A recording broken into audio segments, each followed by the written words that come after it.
আসসালামু আলাইকুম বন্ধুরা, কেমন আছেন? আলহামদুলিল্লাহ, আমি ভালো আছি। আমি আজকে একটি পিৎজা বানাবো।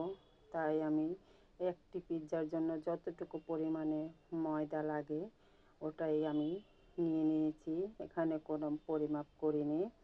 এখন এখানে আমি দিয়ে দিব দুটো গুঁড়ো দুধের প্যাকেট, 10 টাকা দামের দুটো প্যাকেট কেটে নিয়েছি।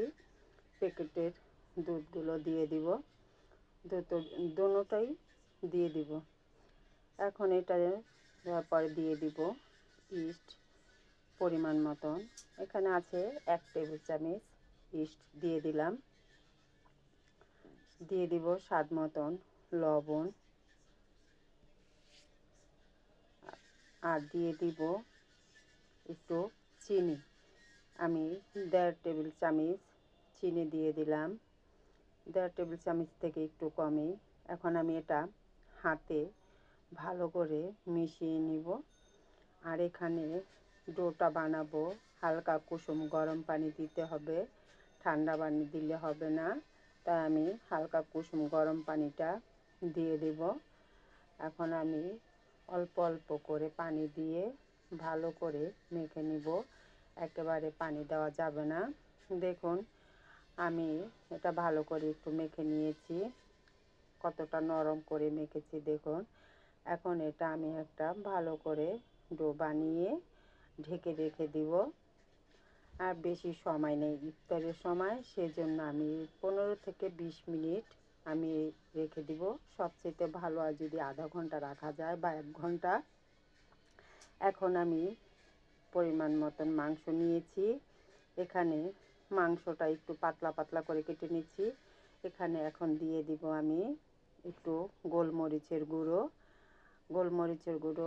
দিয়ে দিব 1/2 টেবিল চামচ, মরিচের গুঁড়ো দিয়ে দেব একটু, ধনিয়া গুঁড়ো, আর দিয়ে দেব একটু জিরা গুঁড়ো, আর দিয়ে দিব স্বাদ অনুযায়ী লবণ। এখন দিয়ে দেব একটু সয়া সসেও লবণ আছে, তাই লবণের পরিমাণটা বুঝে দিতে হবে। এখন আমি ভালো করে এটাকে ম্যারিনেট করে নিব, মেখে নিব। চামচ দিয়ে আপনারা ইচ্ছে করলে হাত দিয়েও মেখে নিতে পারেন। আর এখানে যা যা উপকরণ দিব আছে টমেটো, পেঁয়াজ কুচি আর ক্যাপসিকাম। পেঁয়াজটাও আমি মানে খোসা থেকে আনাম পেঁয়াজ থেকে 4 টুকরো করে ছুটিয়ে নিয়েছি। এখন আমি চুলায় চলে যাব। এখানে একটা প্যান বসিয়ে নিয়েছি। প্যানের মধ্যে 1 টেবিল চামচ বা 1.5 টেবিল চামচ সয়াবিন তেল দিয়ে দিব। তেলটা গরম হয়ে গেছে। এখন আমি দিয়ে দিব মাংসটা। আর এখানে আমি মাংসের মধ্যে আদাটা দিতে ভুলে গেছি, তাই আমি মাংসতে এখন আদাটাও দিয়ে দিব। এখন মাংসগুলো তেলের মধ্যে দিয়ে দিলাম। ভালো করে এই তেলেই ভেজে নিব। আর দিয়ে দিলাম আদা আর রসুন বাটাটা। এখন ভালো করে তেলের সাথে মাংসের সাথে চামচ দিয়ে ভালো করে নেড়ে চেড়ে নিব। আর এখানে কিন্তু বাড়তি কোনো পানি ইউজ করতে হবে না।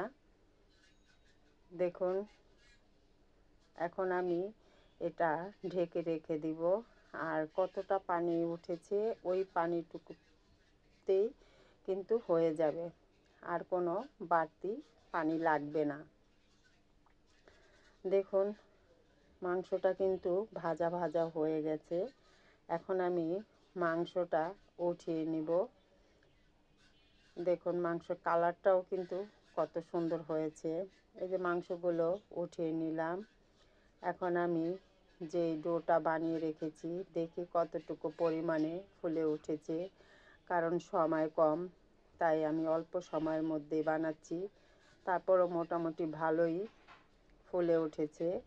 এখন আমি এটা আবারও ভালো করে মথে নিব, কারণ ভিতরে হাওয়াটা আছে ওটা বের করে নিতে হবে। দেখুন, ভালো করে ডোটা বানিয়ে নিলাম। এখন একটা বড় করে রুটি বেলে নিব। রুটিটা একটু পাতলা করে বেলতে হবে। দেখুন, রুটিটা কিন্তু এখনও একটু মোটা আছে, আর আমি যে প্লেটের মধ্যে রুটিটা দিব তখন একটু টেনে টেনে দিব। এই প্লেটটা নিয়ে নিয়েছি, এখানে আমি একটু তেল মেখে নিয়েছি। এখন আমি হাত দিয়ে চেপে চেপে চতুর্দিকে আমি টেনে নিব।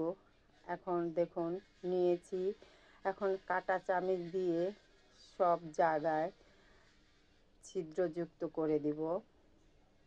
এভাবে কাঁটা চামচ দিয়ে ছিদ্রযুক্ত করে দিলাম। এখন আমি এখানে দিব টমেটো সস। এখানে কিন্তু কোনো পিৎজা সস দিইনি, টমেটো সসটাই দিয়ে দিলাম বেশি করে। সব জায়গায় দিয়ে দিব, সসটা লাগিয়ে নেব। দেখুন সসটা কিন্তু লাগানো হয়ে গেছে। এখন আমি এখানে দিয়ে দিব চিজটা গ্রেট করে রেখেছি, তাই দিয়ে দিলাম চিজ। দেখুন চিজটা দেওয়া হয়ে গেছে। এখন আমি মাংসগুলো দিয়ে দিব। মাংসগুলো দেওয়া হয়ে গেছে। এখন আমি দিয়ে দিব ক্যাপসিকামগুলো। এগুলো কিন্তু লম্বা করেও কাটা যায়, আবার গোল আকারেও কাটা যায়। এখন দিয়ে দিব টমেটো। দেখুন টমেটোটাও দেওয়া হয়ে গেছে। এখন দিয়ে দিব পেঁয়াজগুলো। এখানে উঠিয়েছি, আমার মেয়ে নাকি দিবে, সেই জন্য আমি একটু টমেটো উঠিয়ে নিয়েছিলাম। এই যে দেখুন আমার মেয়েটা আবার একটু টমেটো দিয়ে দিল, সেই জন্য আমি উঠিয়ে নিয়েছিলাম।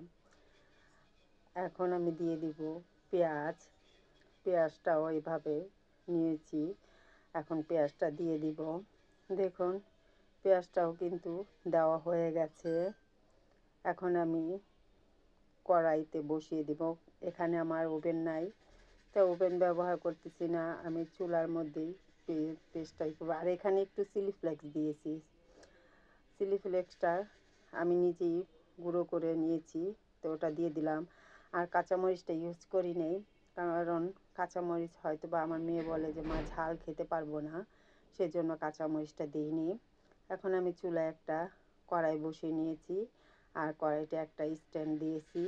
এখানে আমি এখন পিৎজাটা বসিয়ে দিব। আর এটা হতে 20-25 মিনিট লাগবে, কারণ চুলায় তো, এজন্য।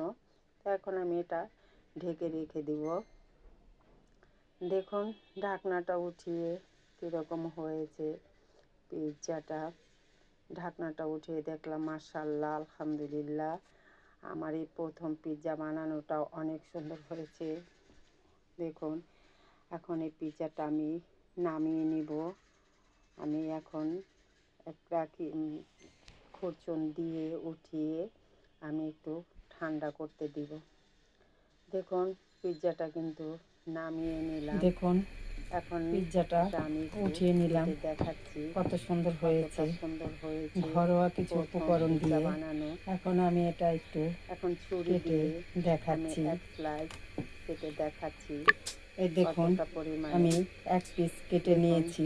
খুব ঘরের কিছু এরকম দেখাচ্ছে পিৎজাটা বন্ধুরা বানিয়ে নিলাম। ভিডিওটা কেমন হয়েছে, যদি ভিডিওটা ভালো লাগে কমেন্ট করে বলবেন, শেয়ার। আর ভিডিওটা যদি ভালো লাগে একটা লাইক, শেয়ার, কমেন্ট করবেন। আর নতুন নতুন বন্ধুরা ভিডিওটি সম্পূর্ণভাবে দেখে আমার চ্যানেলটি সাবস্ক্রাইব করে দেবেন। আর ভালো আছেন পুরানো বন্ধুরা আমার পাশে থাকবেন। আসসালামু আলাইকুম, আল্লাহ হাফেজ। আসসালামু আলাইকুম।